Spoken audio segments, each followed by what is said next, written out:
पूछेंगे या मैं पूछूं? Good evening my dear and firstly आज आप सभी से कुछ मन की बातें, क्योंकि कुछ पेरेंट्स ऐसे होते हैं जिन्हें जिज्ञासा होती है, कुछ क्वेश्चंस होते हैं उनके माइंड में, वो डायरेक्टली आके कंसल्ट नहीं कर पाते हैं, कुछ कारण बस, कुछ झिझक बस। तो आज आइए अपन मन की बात करते हैं और जानते हैं बच्चों के बारे में, सर से कुछ उनसे उनके बच्चों के बारे में, आपके बच्चे बारे में, हमारे बच्चों के बारे में कुछ कंसल्ट करते हैं कि क्या प्रॉब्लम्स है और क्या उनके साथ चल रहा है। तो आइए मिलते हैं अपन mister Neemchandra Das, who is our director of RKS campus academy. Yes, let's meet with the sir. Good morning sir. Good morning. How are you sir? Fine. Fine sir. Well, we are here for talking about the childrens. आज मैं आपसे कुछ question पूछना चाहती हूँ as a parents, क्योंकि अपन कहते हैं कि बच्चे जब अपनी कोचिंग में आते हैं तो कुछ पेरेंट्स ऐसे होते हैं जो जिनके पास ये क्वेश्चंस होते हैं कि मेरा बच्चा जो है 6 महीने कंप्लीट कर चुका है और अभी तक वो स्पोकन में नहीं आया है, उसका प्रोग्रेस नहीं दिख रहा है, तो आप उसके बारे में क्या कहना चाहेंगे? देखिए, मेरे से तो कई कई बार इस तरीके के क्वेश्चंस पूछे जा चुके हैं। बस मैं इतना कहूँगा कि यदि कोई बच्चे को आप लोग भेज रहे हैं, यदि आप भेज रहे हैं तो उन बच्चों के लिए आपको ये ध्यान रखें कि उनकी एज कितनी है। अगर उनकी एज कम है तो उनका माइंड को रिमेंबर, यानी हमें कोई भी चीज़ मेमोरी पावर पे डिपेंड करता है, उसकी मेमोरी कैसी है, कितनी बड़ी रिमेंबर। वर्ब्स, बिना वर्ब के कोई भी व्यक्ति, अगर आप सोचें कि मैं इंग्लिश में बात करना चाहता हूँ और इंग्लिश में बात करने के लिए सबसे पहले उसके शब्दकोश का ही मेन रूप होता है।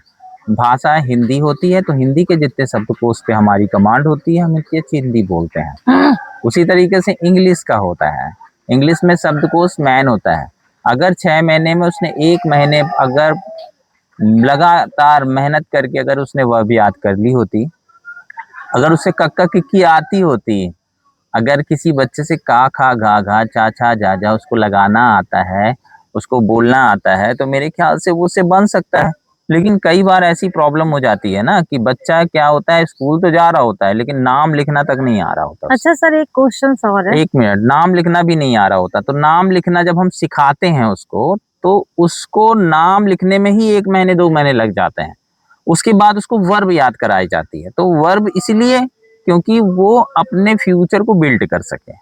फ्यूचर में उसको जब भी हम सेंटेंसेस वगैरह दें तो तुरंत उस वर्ब को आ जाए उसके दिमाग में। लेकिन अगर हम रिमेंबर ना करके पहले सेंटेंसेस बता दें तो उसमें क्या होता है कि बच्चा जो होता है वो डिस्टर्ब हो जाता है, उससे बन नहीं रहा होता है, और ऊपर से वर्ब कैसे याद करे, दोनों दोनों चीजें याद नहीं हो रही थी। इसमें हम कुछ पूछ रही हैं, चलिए। मैं ये बोलना चाहती थी कि जैसे आपने बोला कि बच्चे स्कूल जाते हैं तो उन्हें काका काका नहीं आता है, तो क्या काका काका स्कूल में रियलिटी है कि नहीं बताया जाता?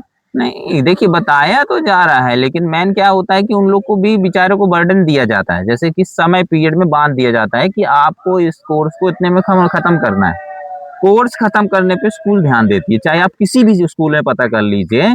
उनकी समस्या ये है कि उनको 1 महीने में इतनी कंप्लीट करना है। ये नहीं देखना है कि उसमें 60 बच्चे हैं, 40 बच्चे हैं, 50 बच्चे हैं, तो उसमें से वो बच्चे को बन रहा है या नहीं बन रहा है, उनसे कोई मतलब नहीं होता।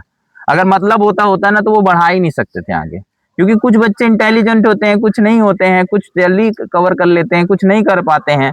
तो उसके लिए कुछ होता ही नहीं है प्रोसेस, केवल हमको कोर्स पूरा करना है, उसके बाद रिवाइज रिवाइज रिवाइज रिवाइज कराते हैं।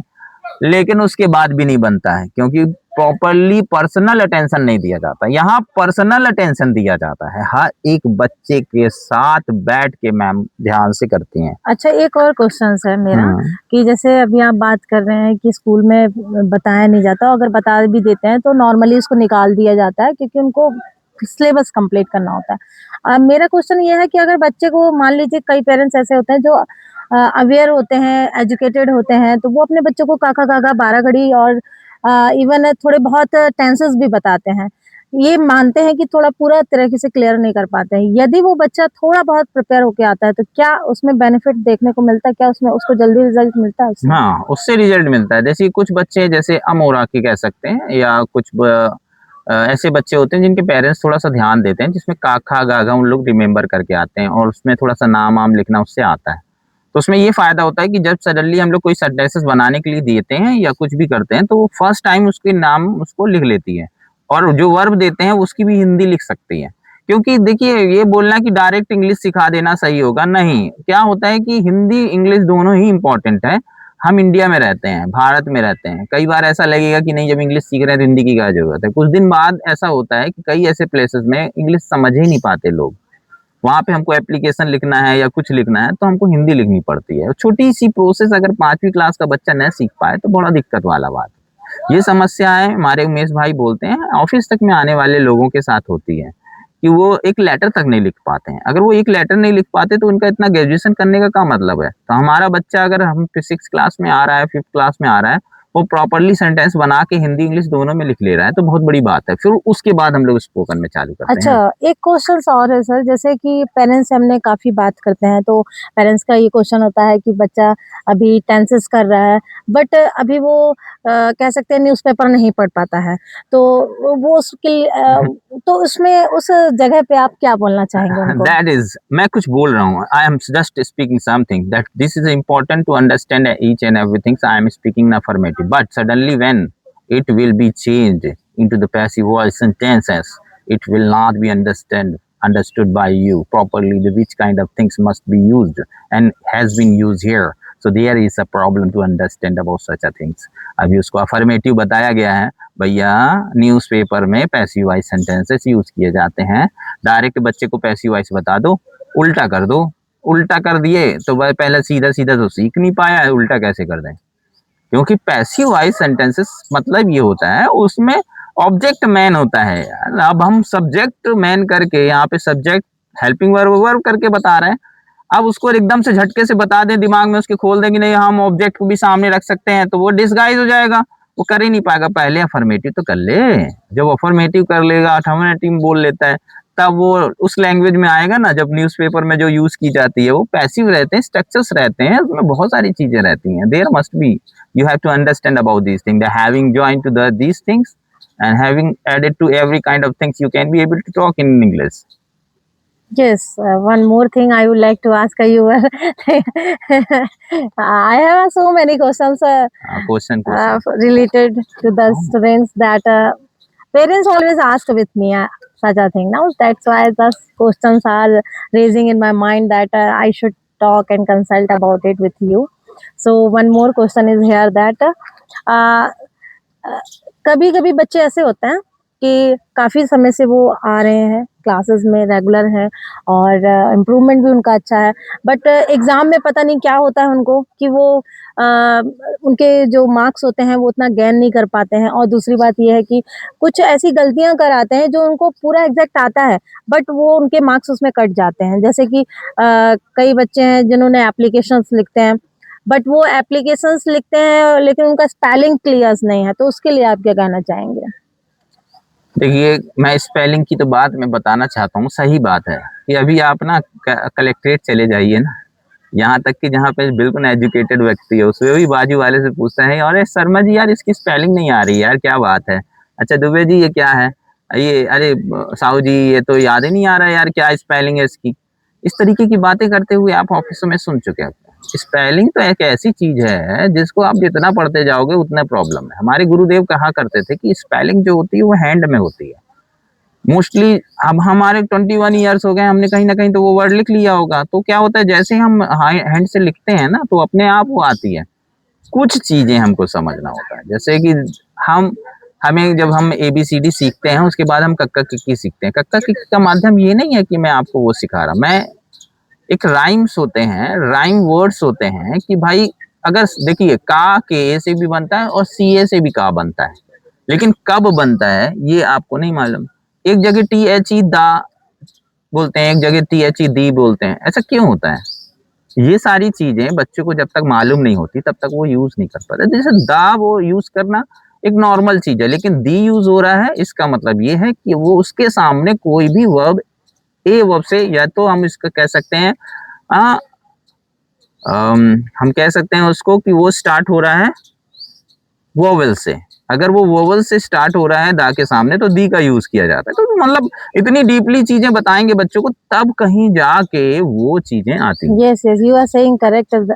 They should have the information about that thing, then they will be हाँ, able to तब जब understand वो that. One more question is here that students are facing such a problem that whenever schools हाँ exam examiner are taking the exam, so they are asking the what is the meaning and definition of the noun and adjective, adverb. So they are unable to write. So what will you say about that? That why you are not teaching to them adjective at the first? Adverb.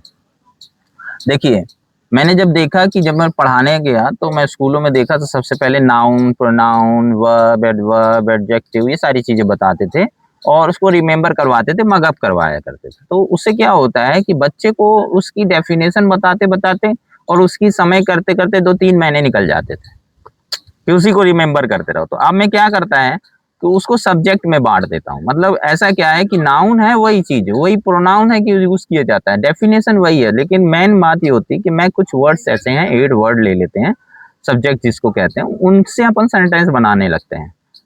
तो आपका ये question था कि आखिर ये चीज क्यों नहीं पढ़ाया जाता, क्योंकि इस कारण से बच्चा बोलने पे आता ही नहीं है, क्योंकि वो क्या करता है, वो रिमेम्बर करने में चला जाता है कि ये नाउन है, ये प्रोनाउन है, ये एडजेक्टिव। अब एग्जामिनर जो टेस्ट ले रहा है, मैं आपको साफ बताऊं, एग्जामिनर टेस्ट ले रहा है पुरानी पद्धति से, ओल्ड टेक्निक से। आज भी आप देखोगे तो सेंटेंसेस यही मिलेगा कि यहाँ वर्षा होती है, भारत में वर्षा हो रही है, इधर वर्षा हो रही है, यही सेंटेंस आपको मिलेगा मोस्टली। और ये बोलेगा I always complete my work लिखा होगा, उसको चेंज करो निगेटिव में तो नेवर लगा दो। मतलब कुछ चीजें ऐसी चली जा रही हैं जो 20-40 साल से वही पैटर्न में क्वेश्चंस बन रहे हैं और वही क्वेश्चन को टिप देते हैं। तो ये बच्चे क्या होता है कि धीरे बहुत अच्छे से तैयार होते हैं, लेकिन टीचर क्या चाहता है कि मैंने जो बुक्स में पढ़ा है ना वही आंसर चाहिए मेरे को। ये मेन प्रॉब्लम होता है, टीचर को खुद ही नहीं पता। क्योंकि जब हमारे पास टीचर्स आते हैं ना पढ़ाने के लिए, तो वो उस चीज को पढ़ने की कोशिश करते हैं, जानने की कोशिश करते हैं धीरे धीरे। तो समझ लीजिए कि वो अभी तक कैसे पढ़ा रहे होंगे, कुछ ना कुछ तो प्रॉब्लम रही। तो हम लोगों का काम है कि हम लोग धीरे धीरे धीरे धीरे पूरी इंग्लिश खत्म कर देते हैं, फिर उसके बाद उसको समझ में आता है जब कोर्स खत्म होता है कि यार ये सेंटेंसेस ऐसे बनता था, तब उसके नंबर और मार्किंग में अंतर आता है। अभी अंजलि जो है राजस्थान बोर्ड में 100 आउट ऑफ 100 इंग्लिश में लेके आई है। क्या पढ़ी? वही पढ़ी है जो आप लोग पढ़ते हैं और सभी लोग पढ़ते हैं। कैसे हो गया 100 में आउट ऑफ 100? मतलब जब हमारे स्टेट नहीं दूसरे स्टेट का विश्वास कर रहा है, बिलीव कर रहा है, तो आप कैसे नहीं कह सकते हैं। यहाँ के बच्चे भी 99 तक पहुंच गए थे, 97 तक पहुंच गए थे। कई ऐसे बच्चे हैं जो पढ़ के आरके स्कैपर में पढ़ के पहुंच गए। Sir I have last question with you that यदि बच्चे आ रहे हैं आरकेएस कैंपस में तो उनकी जल्दी इम्प्रूवमेंट के लिए क्या किस करना तरीके का वर्क करना चाहिए, क्या करना चाहिए ताकि उसमें? रिजल्ट जल्दी मिल जल्दी सके? देखिए, जल्दबाजी तो किसी में नहीं करना चाहिए। मैं पहले ही मना कर दूंगा कि जल्दबाजी किसी में नहीं करना चाहिए। जल्दबाजी जब भी करोगे, गाड़ी में करोगे तो गिर जाओगे, है ना। जल्दबाजी सीढ़ियों में करोगे तो गिर जाओगे। जल्दबाजी अगर जिंदगी में करोगे तो भी गिर जाओगे। इसलिए जल्दबाजी तो करना नहीं है जिंदगी में। सबसे पहले तो पेशेंस रखना है, धैर्य रखना है। बच्चे को क्या होता है, जल्दी करने के लिए केवल एक ही चीज तरीका काम आता है, और वो होता है कि बच्चा खुद से एक्टिव हो जाए।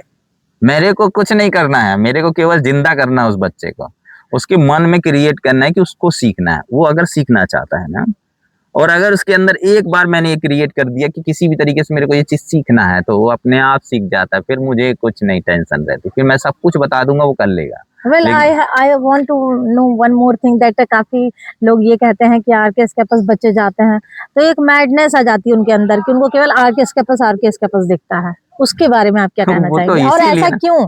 आपने ऐसा क्या करते हैं आप बच्चों के साथ जो वो केवल पागल हो जाते हैं कि केवल हमको वो अपने डेली क्लासेस हमेशा ज्वाइन करते हैं, ट्यूशन जो भी जाते हैं, बट वो जो सैटरडे सेमिनार होता है आपका तो वो काफी लोगों को ऐसा लगता है कि वो डिस्टर्ब होता है, तो उसके लिए आप क्या कहना चाहेंगे? पहली बात देखिए, पागल नहीं होते हैं। यही जो मैं अभी बता रहा था कि बच्चे के अंदर अपने अंदर से ही जिज्ञासा पैदा किया जाता है कि कैसे वो उसको सीखना है, वो चीज पाना है।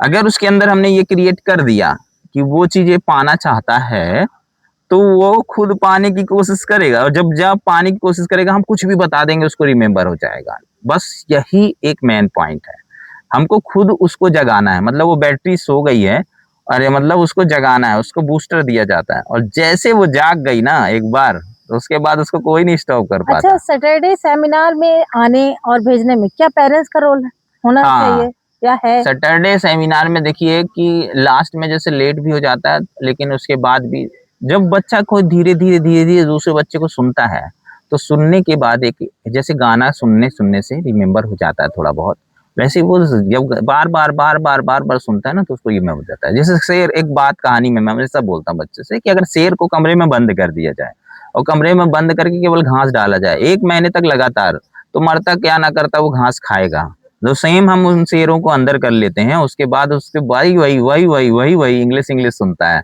और जब उस एटमॉस्फेयर बन जाता है कि वो सुन ही रहा है इंग्लिश, तो उसकी हैबिट है। जब हम उसको बताएंगे कि ये चीज है, तो वो उसके दिमाग में भी है, कान में भी है, उसके ऑलरेडी वर्ड में भी आ गया, यस इजी हो जाता है यस यू आर बहुत। Saying correct. और ये सारी चीजें भी सुनने को मिलती है कि मोस्टली पेरेंट्स आते हैं, they always say that my child and my daughter, my son is a very slow in the study, they are weak. So what will you say about them, that can they speak and learn the English in your center? There is no matter about the slow and fast. There is no matter, because all the children are same. The God has made the similar things. Only the speed may be slow and fast. कहते हैं भगवान ने सब बच्चे को एक जैसे बना के भेजा है, भेजा है सब में एक जैसा भेजा है। बस थोड़ा सा बस आपको ये ध्यान रखना है कि उनको एक्टिव करना है। बार बार मैं यही बोलूंगा दिमाग में कि उनको एक्टिव करना है केवल, बाकी भगवान ने सबको एक जैसा बना It के means भेजा that है। you are saying that a normal student can also learn English in your center. हाँ, नॉर्मल क्या, अब नॉर्मल लोग सीख सकते हैं तो नॉर्मल की तो छोड़ दीजिए। हम एब नॉर्मल लोगों को, जिसको डॉक्टर लिख के देगा एब नॉर्मल, उसको भी इंग्लिश में बुलवा देंगे भाई, डायरेक्ट बोल रहा हूँ। अब आप लोग सोचोगे कैसी मजाक कर रहा है सर, मैं 101% कह रहा हूँ। Yes. 21 ईयर्स में ऐसा Yes, हुआ sir. है क्या ma'am? No, no. Yes, sir. आपने देखा है Yes, ऐसा? yes. I have watched. Yes, yes. You are saying correct. We have seen the result of Rekha. हाँ। अभी एक रेखा Uh, यादव आती हैं, ऑलरेडी बहुत अच्छा है वो, अच्छी डेली रूटीन बोलती है वो, आप देखिए उसको सुनिएगा, उसकी डेली रूटीन वगैरह बहुत अच्छी है। और वो 10th पूरा कर चुकी है, 12th पूरा कर चुकी है, लेकिन वो एबनॉर्मल है। अब सोचने की बात है, जो बंदा 12th पूरा कर लिया वो एबनॉर्मल कैसे हो सकता है? अब डॉक्टर को इतना दिमाग में तो होना चाहिए मेरे ख्याल से कि अगर 12th किया है, नॉर्मल हुआ, कोई प्रॉब्लम होगी, कोई नस दबी होगी, कुछ ना कुछ प्रॉब्लम होगा, लेकिन अभी भी वो इंग्लिश सीख ली, 12 टेंसेस कर चुकी है वो, WH कर रही, क्वेश्चंस पूछो उससे आंसर देती है। सही है। yes, sir. You are saying correct. तो हम एबनॉर्मल लोगों को भी सिखा देता है, इसमें कोई टेंशन नहीं। नॉर्मल होगा तो बहुत बढ़िया है, नॉर्मल होगा तो कोई दिक्कत नहीं। अपने को ईश्वर की कृपा है, दातार के ऊपर सब निराकार की कृपा है, और ऊपर से देखिए ईश्वर जिसके साथ होता है उसको तो पता नहीं क्या हो जाता है फिर Sir, तो। thank you so much that you gave the timing, precious timing to us. And thank you parents. मैं ये बोलना चाहूँगी, आपने अगर RKS कैंपस अपने बच्चे को ज्वाइन करवाया है तो किसी विश्वास के साथ ही ज्वाइन करवाया होगा। उस विश्वास को कायम रखिए और हम लोग पे भी विश्वास रखिए। हम लोग, आप जितनी फीस हमें दे रहे हैं, हम उससे ज़्यादा आपको बेस्ट देने की कोशिश कर रहे हैं, और आपका पैसा वेस्ट नहीं जाएगा। जो भी आपने फीस की है, पेमेंट किया है, हमको चार्जेस दिया है, हम लोग कोशिश करते हैं बच्चों को हम उससे ज़्यादा से ज़्यादा दे सकें। तो अगर बच्चे सैटरडे सेमिनार वगैरह में लेट होते हैं, उसके लिए हम लोग सॉरी बोलना चाहते हैं, क्योंकि हम लोग चाहते हैं कि बच्चों को टाइम हम लोग अपना दें कि वो जल्दी से जल्दी उस चीज़ को कवर कर सकें। और आगे हम लोग की कोशिश ऐसी जारी ही रहेगी। अगर आपके पास और भी कोई क्वेश्चन है तो आप डायरेक्टली फेस टू फेस आके हम लोग से कंसल्ट कर सकते हैं। थैंक और यू। चिंता नहीं करें, अगर कोई बच्चा अगर सीख नहीं पा रहा है, अगर उसको 6 महीने हो चुके हैं, इसका मतलब उसने बहुत चीजें सीखी है। उसको पूछ के देखिए, वर्ब अगर इसने रिमेम्बर कर लिया है, बेस तैयार हो गया है, बहुत जल्दी आगे बढ़ने वाला है वो। उसको जैसे कोई टेंस बताएगा या कुछ भी, वो बहुत जल्दी पकड़ लेगा। आप चिंता नहीं करिए, मेरे पास नहीं भेजे, किसी और के पास भी भेजिए, कोई दिक्कत नहीं है उसमें। लेकिन वो सीखेगा, और सीखना मैन होता है। पास में कोई भी हो, नाम कोई भी हो, किसी का भी हो, लेकिन वही होगा। अगर हमारा स्टूडेंट भी पढ़ाएगा तो उसमें हमको आ रहा फायदा है, उसमें कोई नुकसान नहीं है। तो कभी भी इस चीज़ की चिंता ना करें, और जितना पढ़ा है वो बहुत अच्छा पढ़ा है। Thank you.